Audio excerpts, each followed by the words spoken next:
پیامبر صلی الله علیه و سلم گفتند که من عیر اخاه بذنب لم يمت حتی یعمله، کسی برادرش را عیب کند با یک گناه یا با یک عیب نمرده به همون بلا گرفتار میشد.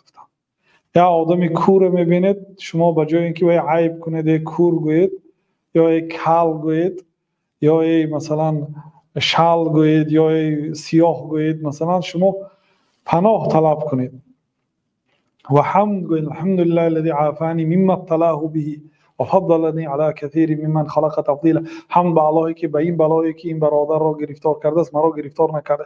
یا آدم دیدید معیوب است، نابینا است، در کوچه به زور راه کشیده شده است، شما به جای اینکه وی مسخره کنید گویید که حمد به اللهی که از این بلایی که این برادر را گرفتار کرده است مرا از اون بلا نگاه داشته است. گویید تا آخر عمرتون گرفتار نمیشید. اگر یک آدم با عیب بینید و عیب کنید به همون بلا نمرده یک بار گرفتار میشید، اقلا یک بار به همون بلا گرفتار میشید. حتی آدمی الکش، آدمی گناهگار هم عیب کردن در کار نمی، نصیحت کردن در کار، دل سوزی کردن در کار، رحم کردن در کار. ارحموا اهل البلاء واحمدوا الله علی العافیه.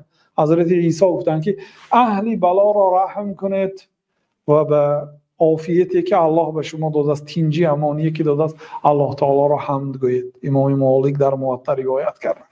خلاصه یگان کس باید عیب نکنید. عیب کی کردید به همون بلا گرفتار میشید. بلکه این دعای وارد را گویید، خیلی که دعا را ذکر کردیم. ولی آن آدمی که یک کس غیبت میکنه، زنی فلانی کج است، زلی فلانی بی‌زیب است، یا حتی یک آدم میگوید که سراسیمه کار است، فلانچی یک شپشک است، در جاهای ما میگن شپشک میگن سراسیمه کاره، همین هم غیبت است. همین های میشود گفت غیبت خرد. نه، با این تمام ثوابی یک عمرتان برباد نمیرد. روز قیامت اگر در این دنیا اگر تازه نشوید از این گناهتان، روز قیامت الله تعالی اون آدم میبیارد میگوید که همین فلانی تو رو فلان گپ را گفت، بعد به قدری همون غیبتتون از ثوابتون گرفته با اون آدم داده میشه.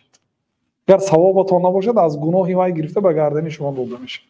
بنابراین اگر غیبت شوید پروا نکنید، یعنی ثواب میبیاد به دستتون، یا گناهاتون میرد به اون آدمی که شما رو غیبت کرد و طعنه زد و شما رو عیب کرد.